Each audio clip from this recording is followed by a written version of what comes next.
so আমি আজি কি কৰিম ফিউচাৰ কন্টিনিউয়াস টেন্স ঠিক আছে ফিউচাৰ কন্টিনিউয়াস টেন্স আমি কি কৈছিলো প্ৰেজেন্ট কন্টিনিউয়াস টেন্সত কি আছিল বৰ্তমান চলি থকা বুজিব ঠিক আছে যে I am writing a letter goal past continuous tense কি কৰিছিলে I was writing a letter I was writing a letter মই এখন লেটাৰ লিখি আছিলো পাষ্টত কৈছিলে এতিয়া প্ৰেজেন্টটো গম পালো পাষ্ট গম পালো ফিউচাৰে কি কব I will be writing a letter I will be writing a letter মানে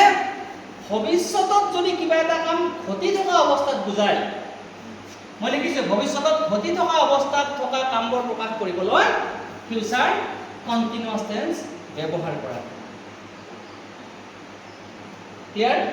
যে ভবিষ্যতত যদি কিবা এটা কাম ঘটি থকা বুজাবলৈ আমি ফিউচাৰ কন্টিনিউয়াস টেন্স ব্যৱহাৰ কৰোঁ I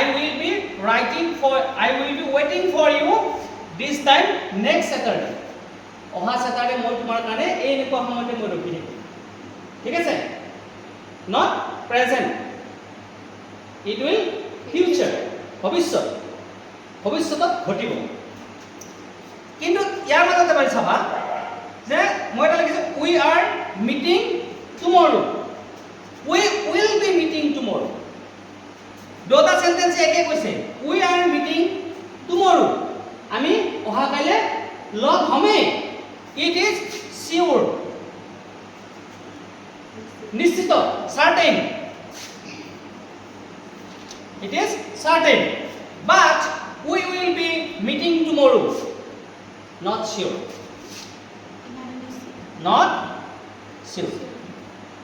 difference is we will be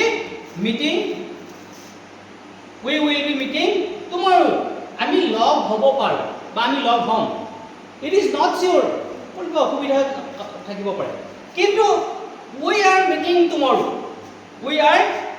tomorrow মানে সেন্টেন্সটো কি কৈছে সেন্টেন্সটো দম আছে সেন্টেন্সটো কি আছে একদম সিওর মানে নিশ্চিত আছে যে আমি লগ হমেই ডিফারেন্সটো বুজি পাইছানে সো কেতিয়াবা প্ৰেজেন্ট কন্টিনিউয়াস টেন্স আৰু ফিউচাৰ কন্টিনিউয়াস টেন্সৰ একে সেন্সতে ব্যৱহাৰ হয় মোৰ দেখি বুজি পাইছানে ক্লিয়াৰ সো আমি ভবিষ্যতত ঘটি থকা অৱস্থাত যদি কিবা কামবোৰ বুজোৱা হয় হেতু আমি ফিউচাৰ কন্টিনিউয়াস টেন্স ব্যৱহাৰ কৰো ঠিক আছে যিকোনো ভবিষ্যতত হ'ব হেতু বুজাবলৈ আমি ফিউচাৰ কন্টিনিউয়াস টেন্স ব্যৱহাৰ কৰো কিন্তু এই ক্ষেত্ৰত আমি এটা কন্ডিশন এটা আছে কি যে যদিহে আমি প্ৰেজেন্ট কন্টিনিউয়াস টেন্সত যদি আমি লিখিব লওঁ হেতু কিন্তু হয় সিওর এন্ড সার্টেন হয় নিশ্চিত থাকে সেই কামটো সদায় নিশ্চয়তা থাকে সার্টেন যে মই লগ হমেই কাইলৈ বাট we will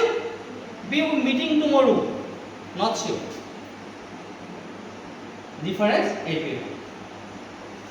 স্ট্ৰাকচাৰটো বুজি পালা so future use of future continuous tense